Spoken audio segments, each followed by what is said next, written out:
Hey guys, it's Robbie here, giving my speech today on Henry David Thoreau, an American activist from the 1800s. So, give you a little background on David Thoreau. American history is full of wars, fought not only on the physical aspect, but intellectual as well. It has brought this country wealth and power, but at a tremendous cost over the years. This brought about in the 1800s civil activists sought to fight the rights of all mankind. Henry Thoreau was one of those men who fought to abolish slavery, to stand up to the government and fight for what he believed in. On July 12, 1817, in Concord, Massachusetts, Henry Thoreau was born, a time much different than our present day. He was thought of as a historian, tax resistor, a naturalist, as well as a philosopher for his time. He spent most of his life teaching and traveling all over Massachusetts. Thoreau was an author of many pieces throughout his life. However, he is best known for his essay today as The Resistance to Civil Disobedience, also known as Civil Disobedience for short. He didn't support slavery or anything that contributed to the cause. In 1846, the American Mexican War on slavery was well underway. Thoreau refused to pay his taxes for 6 years because he didn't believe in the war. He wasn't going to let them use his taxes to support a cause he didn't believe in.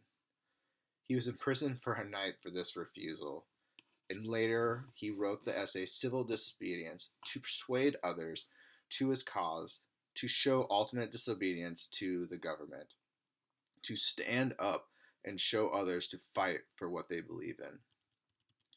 Thoreau's essay, he makes the comment that our nation at that present time was a large portion of slaves, that we were using slaves to conquer our nation. He says, I think that it is not too soon for honest men to rebel and revolutionize. What makes this duty the more urgent in the fact that this country is so overrun is not our own, but ours is the invading army. He was fighting for the cause so much larger than we could imagine back then. However, Thoreau was met with much resistance on this, but he went to publish many more works that caused equality for all mankind. He spent his life exploring and teaching to others, helping to show that it takes courage to stand up for what you believe in, to fight when all seems lost. Now I'm going to read you his speech that he sent. Well, this is the modified version of his speech, okay? I heartily accept the motto that government is the best which governs least, that I should like see it act upon more rapidly and systematically, carried out, and finally amounts to this, which also I believe. The government is best which governs not at all, and when men are prepared for it, that will be the kind of government which they will have. Government is best but expedient, but most governments are usually and all deserve to be prevail. May also the last be brought against the standing government. The standing army is only an arm of the standing government. The government itself, which is only the mode of which people have chosen to execute their will. Is equality liable to be abused and perverted before the people can act through this? Witness the present Mexican War, the work of comparatively a few individuals using the standing government as their own tool. For this, the outset, the people would not have considered this measure. The law never made a whit more just. By means and the respect for it, even the well disposed are daily daily made the agents of injustice. A common and natural result of an undue respect for the law is that many may see the file of soldiers, colonels, captains, corporals, privates, and powder monkeys and all marching in admiral order over a hill and dale to the wars against their wills, aye, against their common sense and consciousness, which makes it very steep marching indeed, and produces a palpitation of the heart.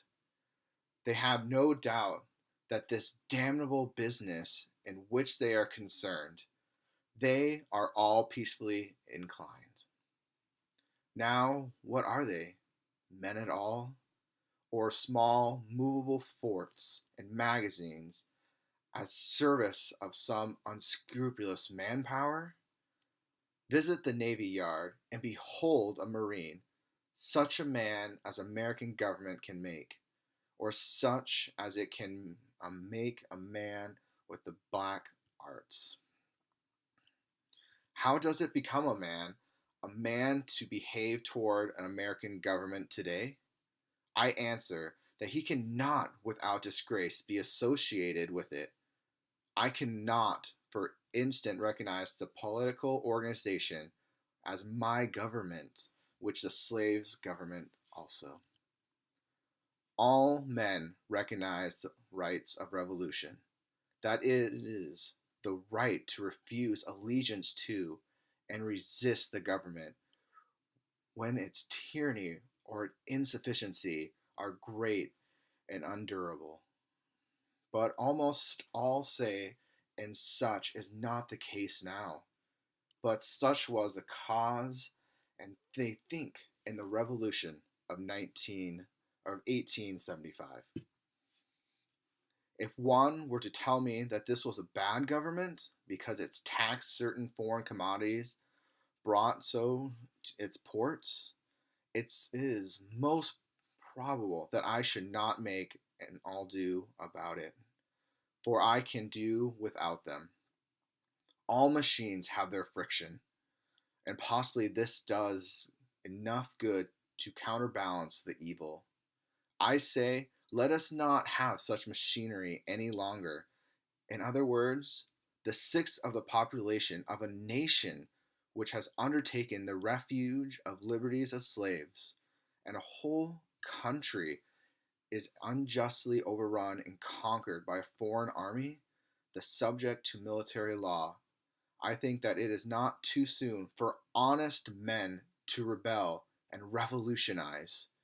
What makes this duty the more urgent is the fact that the country is so overrun is not even our own, but ours is the invading army.